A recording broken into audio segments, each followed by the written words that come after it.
Bitcoin is not just the latest craze among techies on the internet.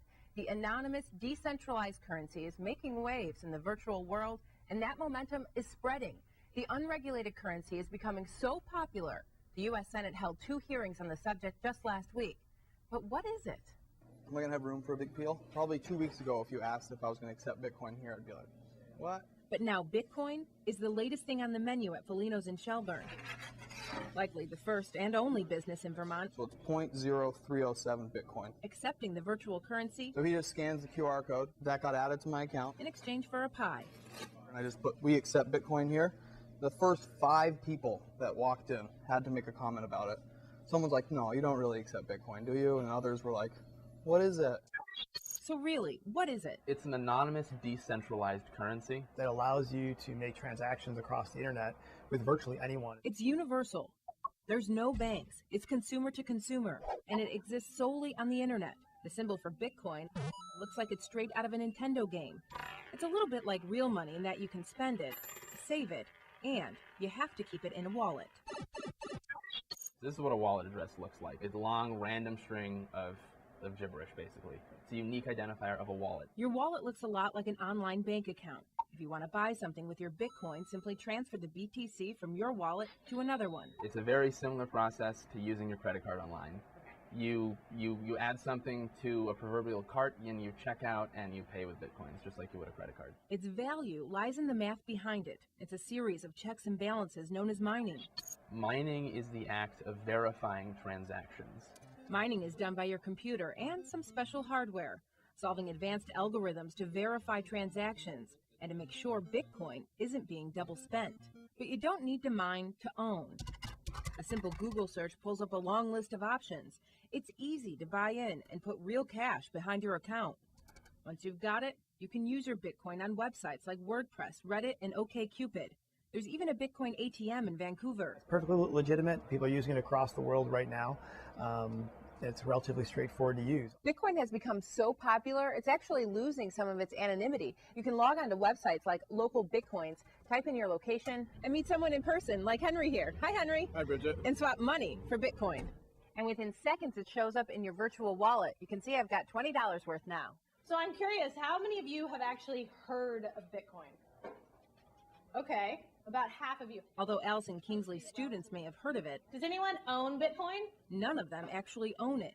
And the University of Vermont business professor isn't sold on it either. It is a currency, but it's really a different species of currency. Bitcoin is not backed by anything tangible. It's ruled only by the laws of supply and demand, gaining and losing value based on users' interest, sort of like the stock market. Except it's much more unstable. It can swing up and down by hundreds of dollars within just a few hours. It's not a stable source of value, so your exchange rates are very volatile, which impedes the functionality. Still, with more than 600,000 wallets, interest and investments in Bitcoin continue to grow. It's certainly been accelerating. And if you look at the kind of smart money that's headed into Bitcoin, there's been a lot. So if you just follow the trends, then it looks to be that it will be accelerating.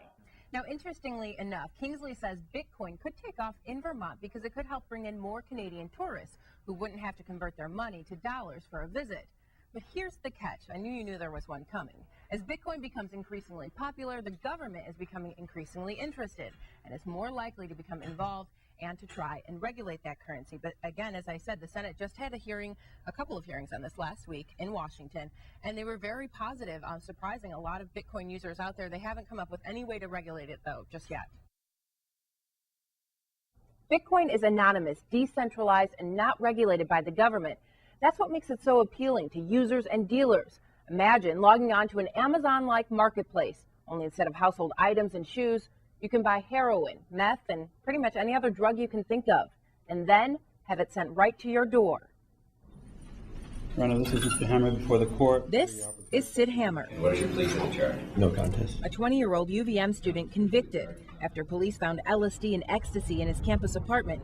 According to court paperwork obtained by News Channel 5, Hammer admitted to selling the drugs to other students. He told officers he bought them with Bitcoin, an anonymous, unregulated virtual currency on the deep web, or what's known as the dark net. I certainly had never heard of it, didn't know how to get onto it. and I think the average person probably is in the same boat. Hammer said he bought the drugs on Silk Road, a darknet website that only accepts Bitcoin. It was shut down last month by the FBI, but there are plenty of alternatives. There's a demand, and it's almost like when you watch the old mob stories, you see the top mob boss get knocked off, well, someone's going to rise and take over that area. Jonathan Rajewski is the director of the Leahy Center for Digital Investigation at Champlain College. He says it's happening everywhere, and he's not surprised darknet drugs are ending up in Vermont.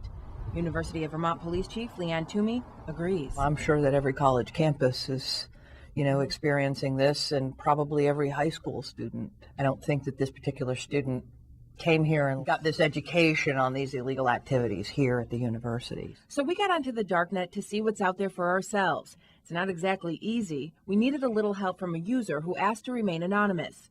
You have to use an application known as Tor just to log on, and Google doesn't exist on the darknet, so you have to know where you're going. Once we got in, we found multiple websites selling everything from guns to black tar heroin. There's a pull-down menu that lists drugs by category. All you have to do is find what you're looking for, and the sellers pop up, complete with reviews. Add it to your cart, send over your Bitcoin, and wait for it to arrive in the mail. And just like any technology, you can use it for good or bad. And using a Bitcoin system to send and receive payment, you can try to obscure exactly who you are making the purchase. So with a typical credit card, that's not the case. But it's not just drugs and guns you can find on the darknet. Check this out. It's called Assassination Market. It's a crowdfunding website sort of like Kickstarter, only these users are predicting when someone like President Barack Obama or Ben Bernanke might die. Winner gets to keep all the Bitcoin. We checked in with the Vermont State Police, who referred us to the DEA. An agent with the Burlington office told us they have not investigated any darknet usage in Vermont. WPTZ also contacted New York State Police and the FBI.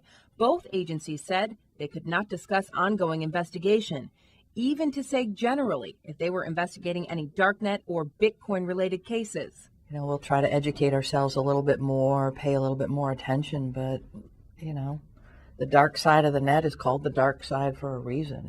It's pretty well hidden. Now keep in mind there are legitimate uses for Bitcoin as well. If you'd like to know more about that and exactly what it is, log on to our website, WPTZ.com, and you'll get answers.